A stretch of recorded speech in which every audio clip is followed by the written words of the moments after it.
case Amanda this serious. This serious be interview. Ha bega come immediately. Ha ga meet Godwin. Godwin bia bugote ha. Godwin bia yes let ha gwakwa ha the rules. Ye bugote ha. Awechi no to nya this serious ga meet Godwin abia jack ya bugote ya. Ambia na ya bia echi ya bia be delay in here. Ma just kubi okwu na ishi into here. Eish, fata mana onu me pono ahu. Free onu ahu. Free onu ahu ti iro ye mozi pulu mege mana ihu mana ahu. Free onu ahu get the waka get straight. Fata mana onu ga free onu ahu na. Ti iro ye nde mege mozi pulu mege mana ihu mana ishi mana ahu.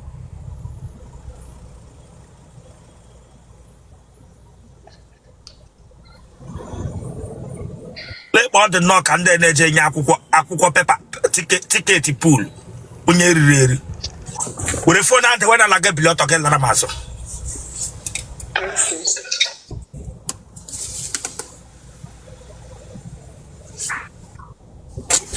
Get up kwa di short ya gede. Nka cut e chega for what? Alright mo code. Apokwa di short. Go back, mwapingo, go back. Branga beta ko shimeze.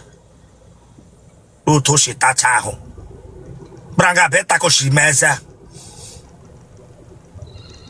Wapaka huni hungi shanywa mamre. Uno biona bekofa ngunu shanywa mamre.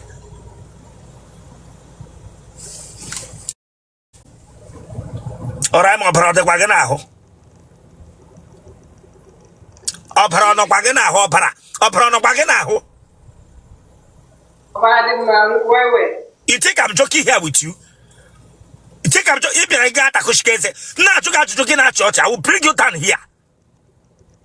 I'm not laughing. I don't know. Go back.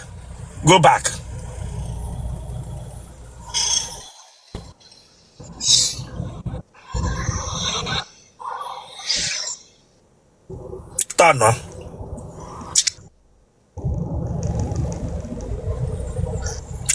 Whatever verse bia.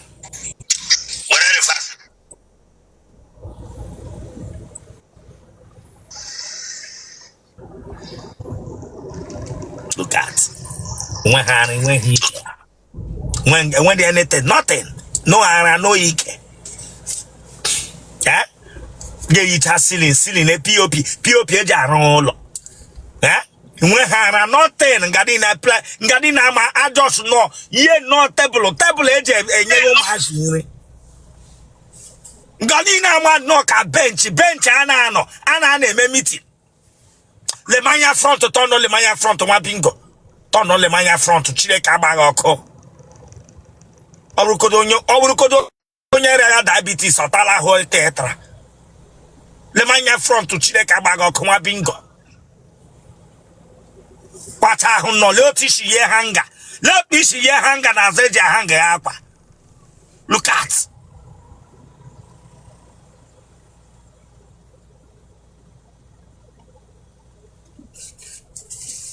That would have phone okay.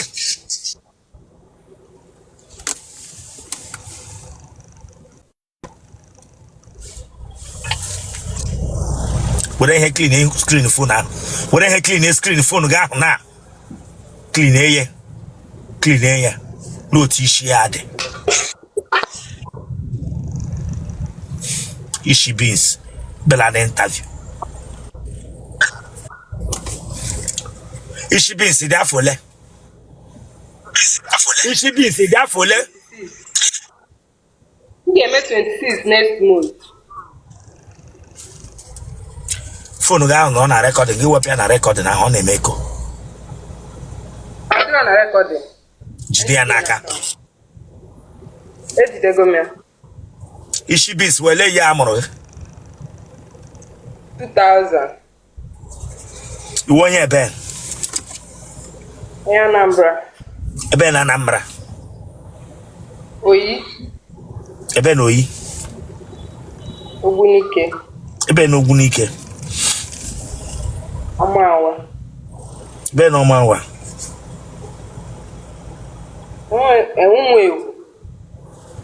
Nigga na godendo. Ba nna ma anwo.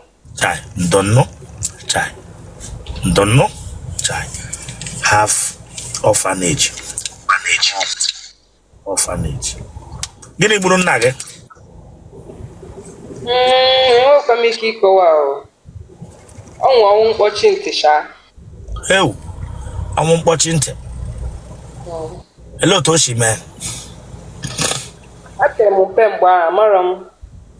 Kọwara ndị Igbo ihe iminere by mpa ga-enwe ọnwụ mkpọchi ntị maka na enwere ọtụtụ ndị Igbo na-amaghị ihe ọnwụ mkpọchi ntị.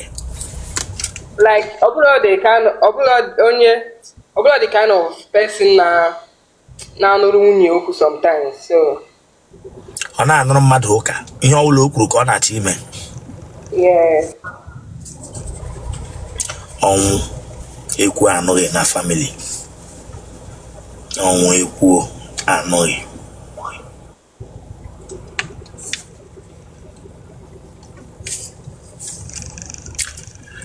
Amụrụ gị n'ụlọ ahịa ka ọwa amụrụ gị n'ụlọ ọgwụ ka ọwụ n'ụlọ nkwụ? N'ụlọ ọgwụ. Mgbe a mụrụ gị mma gị enwere mgbe a gwara gị na etiri oro n'isi gị mkpu akwa, enwere mgbe etiri mkpu ọṅụ n'isi gị na amụọla gị? Mkpu ọṅụ. Amụọ nwa afọ a na-eti mkpu ọṅụ.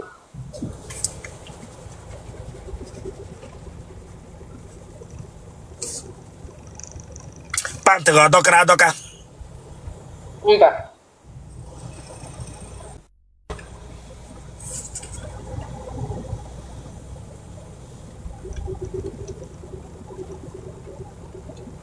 Enwere mgbe a tara gị nnọọ a na-ata gị otele gị na-eti ka fan mebiri emebi wam wam wam wam.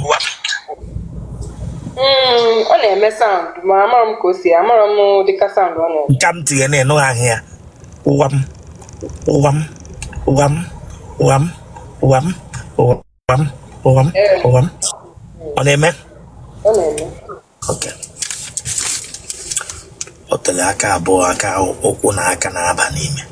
Otele ụkwụ na aka na-aba n'ime. A na-aṅụ gị ara? How many minutes? Maybe 5 minutes or 10 minutes. Otele Rosanna. Gị were ara chi onye na-akwụbụ ụgwọ isi gị ya na-aṅụ gị 5 minutes 10 minutes. Ị ma na isi adịghị gị ma ị ma na ahụ adịghị gị. I'm not going to die. You think I'm joking here with you? Damn you. I'm not going to die. Yeah, we're on a tigger. Won't keep them now. They bright price. 5 minutes, 10 minutes. Huh? Okay, come to that. Amaram no n'elu, njos na-ekwu. Amaram no n'elu. Take what I hung get on. You make here, make put here. You make here, make put here, my friend.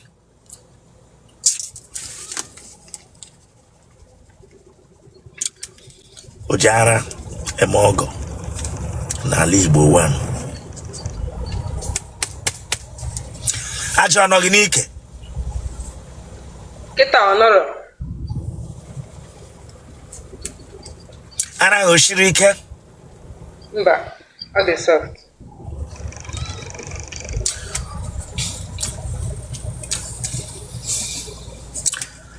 Ija like nwanyị nwoke nọ na nwanyị ka ụmụ nwoke dị single. Onye dị single. Enwere mgbe nwoke lụrụla nwanyị ya tara ala gị. Adị m edesa nwoke nọ nwanyị. Adị m ekeep for as friend. Atagidele gị mbọ gị enyo ahụ pụọ. Ele ahụ enyere ọwa ahụ ikuku ka ọwa ahụ mkpu ọṅụ. Ahụ mkpu ọṅụ. Ya wụpụ ahụ pụ ya wa ahụ mkpu ọṅụ.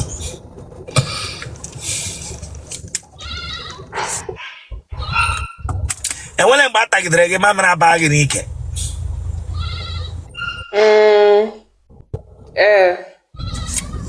Ọba mamịrị na-ata m ya.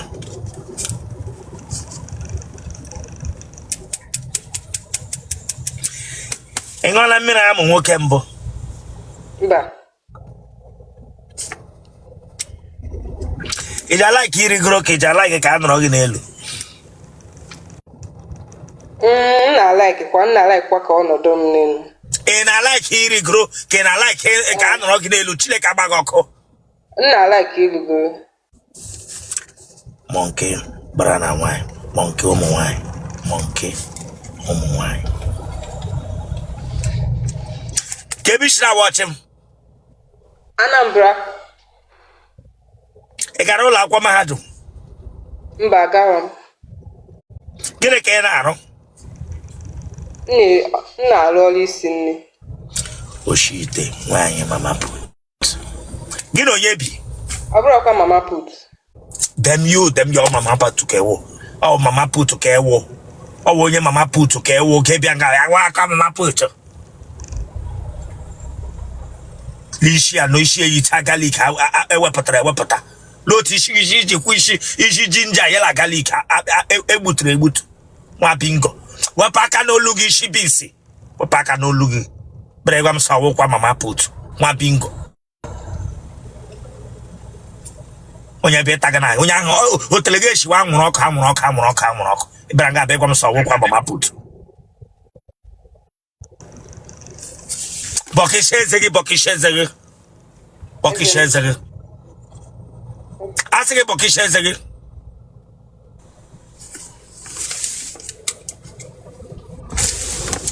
Otele gas yala nkụ.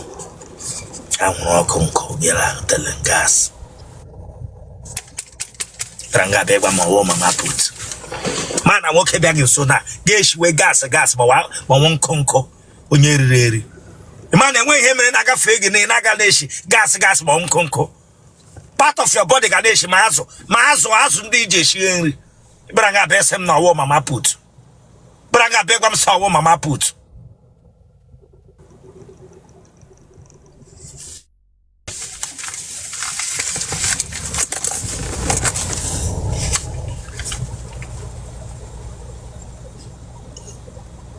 And when I'm back and I call Akaniki, Ganeti baby right down. Baby continue. Baby right down. And I log Yaniki. Ela Keja Kogan in here, Wake back Wakari. I can't be. You know, baby right down. Yeah, you need to. Hello, T-shirt, yeah. Baby right down. Maybe me. I will lie down. Right down. I will lie down. Chileka bag. Oh, Anambra tongue. You when I give you. Braga begam lie down. Lie down, Anambra tongue. Anambra which tongue.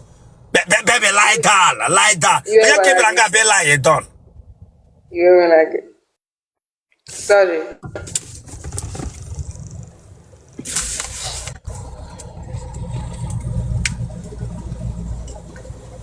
I take it like a boat till our part one side. Tia Monique. Banley, Yipia. Tina Yipuchan in a complete. Elaro, Emma Bunumbo.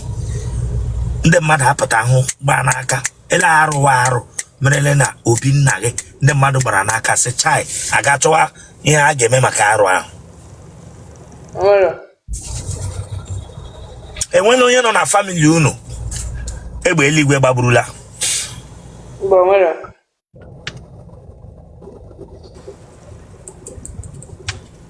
Akwụkwọ ọtọ ga-agị. Mba. Mba. Ka ihe ichi chọọ ka m mee gị interview n'ebe a. Ka ihe iji bịa ebe a for interview. Eziokwu na enwekwa ndị isi dị mma dị nọ here. And achọkwa m ka ofu onye n'ime fa like ka mụ na ya dịba na mma. Enwere mostin. Okay, mana enwere ndị isi na-adịghị mma nọ nga nwee ndị isi dị mma. Ama m. Gị nwee obi ahụ bịa ka eme gị interview a na ịchọrọ ka otu onye ndị isi dị mma Chineke mee ihe ha bịa gị nso apụ ya. Ka ihe iji nwee ụdị olileanya ahụ na ị ga-enweta dị ebe a. Ama m. Nna anọkwa n'afọ ka ndị mmadụ na-enyekwa testimony. So ama m. Enwere m the faith. Hello, Didi Choro. Go to Ejugamoto. Nwoke oni na owu nwoke. Hello, Didi Choro, get him coach. Ezigbo mmadụ, because mụ abụkwa ezigbo mmadụ 100%. Achọrọ m ezigbo mmadụ. Listen to me. Ezigbo mmadụ. Listen to me. Amami hụrụ na akpa ezigbo mmadụ. Ezigbo mmadụ abụghị nwoke na-apụta ya ewere ego na-enye gị every time na-arụ ụlọ atụrụ gị. Ọ bụrụ matter of ego. Eleghị imi nriba ya ezigbo mmadụ. Ele Didi Choro. Ka nkọwa n'onwe m. Ọwa. Ezigbo mmadụ mmiri bụ onye maka esi ene nwaanyị anya. Ọ bụrụ matter of ego. Malụ mgbe iwe obi dị mma, malụ mgbe like onye na-eteki opinion nwunye, because my father now ọ bụrụ the kind of person na anụrụ nwunye okwu, though ọ na-anụkwa, but when the wife is about to see something, ọ na-agwụ ya, ọ da anụ ya. So achọrọ m dịka mmadụ ahụ. So achọrọ m onye bụ like na-eteki opinion nwunye at least ọ na-emekwa ife, ọ na-akalịkwa nwunye ya along. So that kind of person. Achọrọ m onye na-eti nwaanyị ife, onye na-eri ibe ọkụ, achọrọ m ya.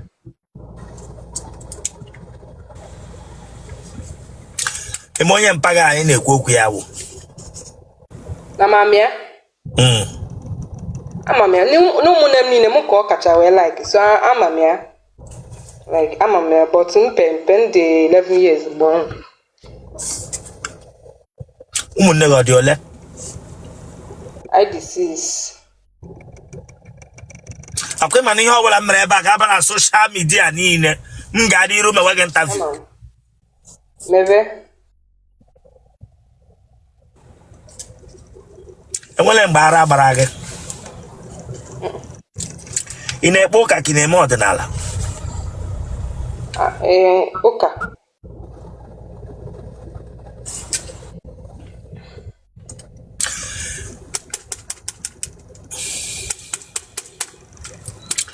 Mmadụ ole tarala gị kemgbe ị pụtara ụwa? Mmadụ 4. Mmadụ 4 atara gị, ka ihe mere na ha akwụ ụgwọ isi gị?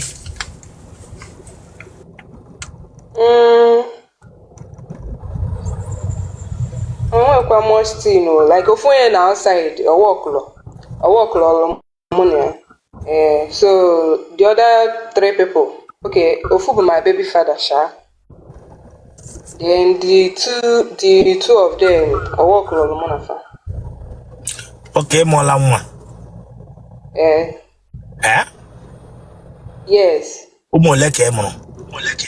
Ofu. Retired but not tired single mother. Onye ahụ ị mụrụ nwa ka ebe ọ nọ? Ọ nọ ya. Gịnị ọ ka na-akpa? Ọkpụkpa mụ na ya bụ take care of the baby. Ya bụrụ na nwoke ahụ bịa ugbu a, onye ahụ ị mụrụ nwa bịa ugbu a bịa ịlụ gị, ị ga-ekwe? Like we have divorced, like I once married them. Ị bịara ịsụ English. Ị bịara ịsụ English. Ga-eme na aga ịgwa m n'ọwa asụsụ ndị Anambra. Eme na aga ebi ịgwa m n'ọwa asụsụ ndị Anambra. Ị bịara ga na-abịa ịsụrụ m English we have.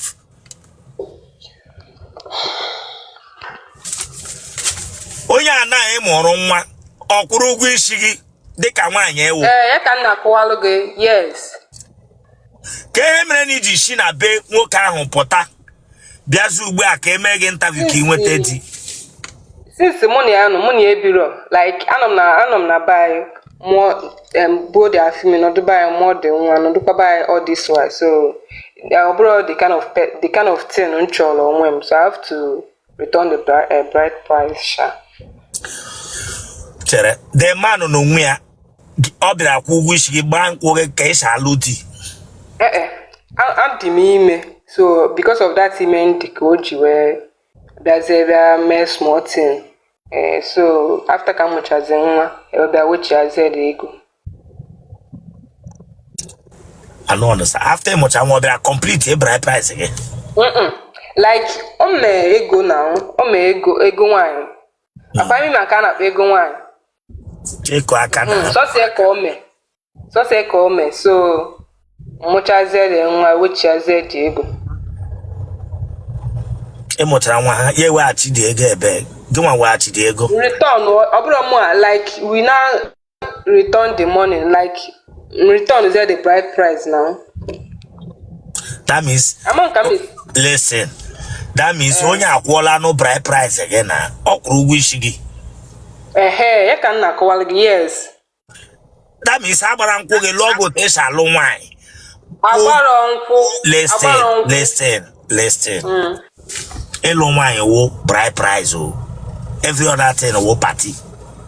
Yes. Ewepụta 1 naira kwụọ ụgwọ isi gị ahụ, that is your ọ ya wụ na ya lụọla gị. Ihe m na-ajụ gị wụ nwoke a ọ kwụrụ ụgwọ isi gị o were ego dewe n'isi gị sị na ọ lụọla gị ka nwaanyị apịghị gị mmanya gị nye ya ṅụọ.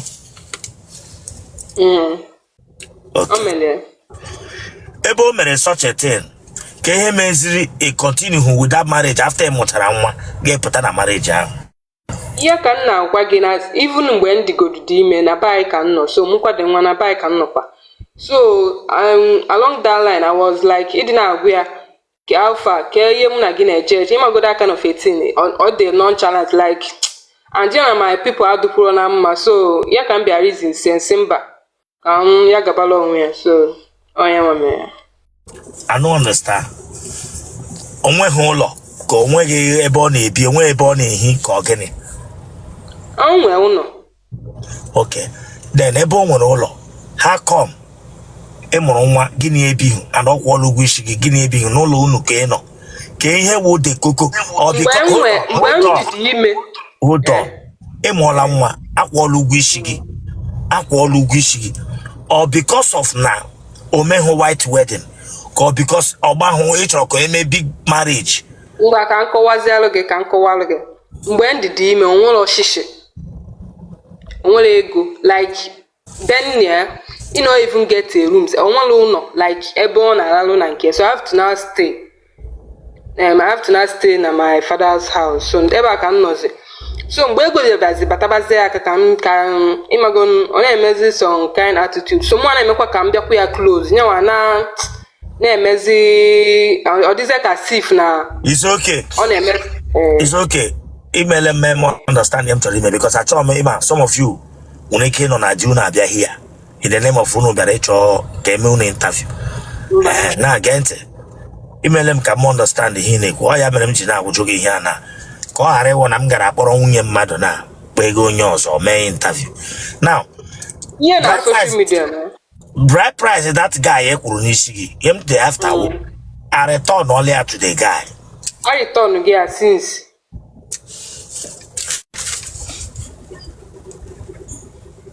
nwa ya kwanụ ọ nọ with me like ọ nọ by ka ihe mere gị na nwa ahụ ebighị gị hapụ ya na be unu. Mụ na ebe m na-alụ ọrụ ị na obodo oyibo ka ị nọ Nigeria? na Anambra kwa like be mmadụ na be mmadụ aghọta m be mmadụ na-esili family like abụ m their chef there ọ be mmadụ bụ ya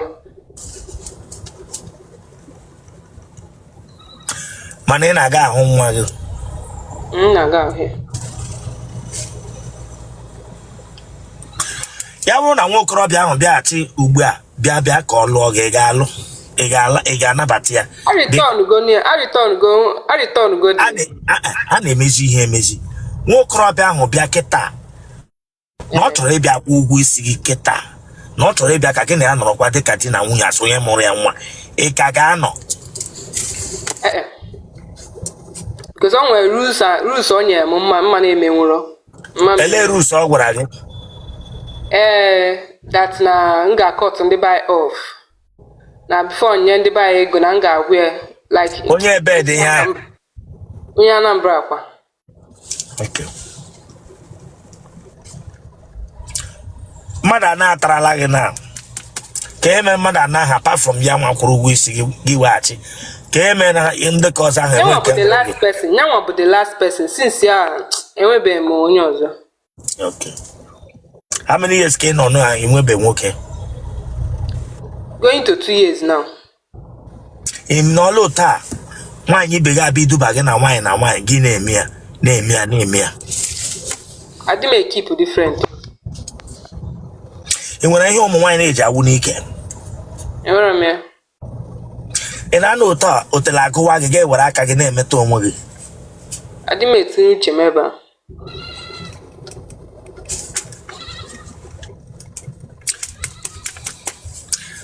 nọrọla ụta gị eji aka gị gbaa nwoke enyi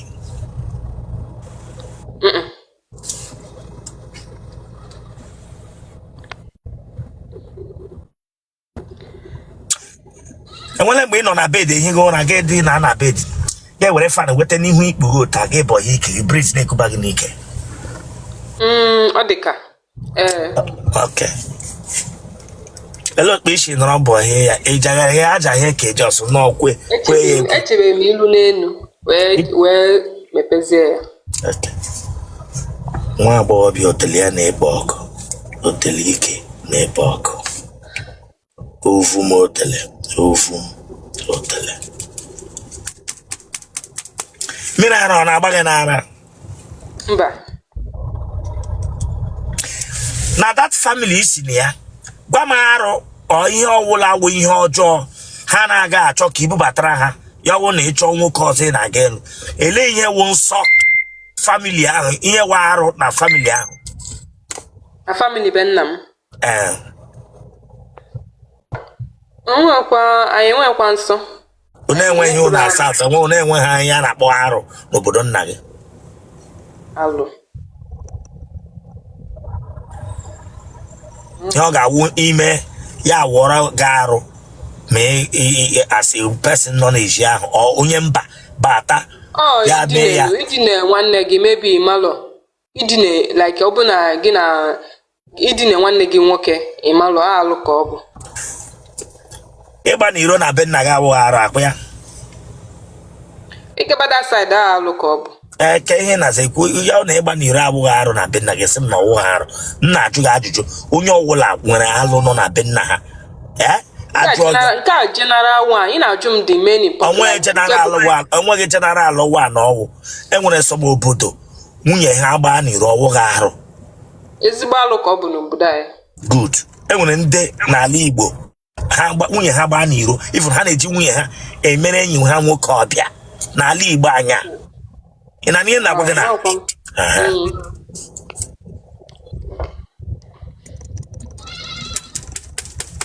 atamaghị n'anyụ amadị m mana ọ dị ka ịmahụ m na anyụ 4 people ebe ire gị imeghe iji ọtụ gị emeghe bonanza 4 people ata gị ịmahụ m enyiwa kemgbe ị pụtara ụwa ịmahụ ndị na-ataghị amụghị opere mpe ọ dị medium